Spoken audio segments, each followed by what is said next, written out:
شاہانہ ٹھاٹ باٹ والے ملزم شاہ رخ جتوئی کا کیا معاہدہ ہوا؟ سپریم کورٹ آف پاکستان نے شاہ زیب قتل کیس کے ملزم شاہ رخ جتوئی کو بری کر دیا۔ عدالت عظمیٰ کی جانب سے شاہ زیب قتل کیس کے دیگر ملزمان کو بھی بری کر دیا گیا۔ ملزم شاہ رخ جتوئی کے وکیل لطیف کھوسہ نے عدالت میں کہا کہ فریقین کا پہلے ہی راضی نامہ ہو چکا ہے۔ ملزمان کا دہشت پھیلانے کا کوئی ارادہ نہیں تھا۔ قتل کے واقعے کو دہشت گردی کا رنگ دیا گیا۔ یاد رہے کہ کراچی میں 25 دسمبر 2012 کو معمولی تنازع پر شاہ رخ جتوئی نے اپنے ساتھیوں کے ہمراہ شاہ زیب نامی نوجوان کو فائرنگ کر کے قتل کر دیا تھا۔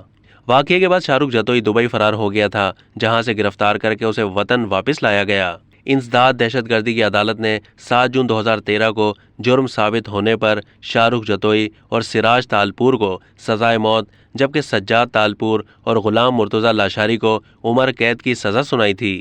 بعد میں سابق چیف جسٹس آف پاکستان میاں ثاقب نثار نے مجرم شاہ رخ جتوئی کو سہولتیں فراہم کرنے پر لانڈی جیل کے سپرنٹینڈنٹ کو معطل کر دیا تھا۔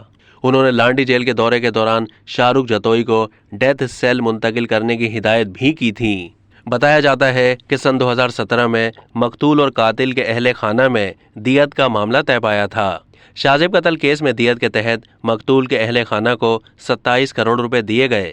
دیت میں شاہ زیب کے گھر والوں کو ڈیفینس میں ایک 500 گز کا بنگلہ بھی دیا گیا، جبکہ شاہ زیب کے والد مرحوم کو آسٹریلیا میں فلیٹ بھی دیا گیا۔ جتوئی فیملی کا معاہدہ شاہ زیب کے مرحوم والد ڈی ایس پی اورنگ زیب کے ساتھ ہوا تھا۔ اب تک کے لیے اتنا ہی۔ مزید معلومات کے لیے ڈیلی جنگ کے یوٹیوب چینل کو سبسکرائب کیجیے۔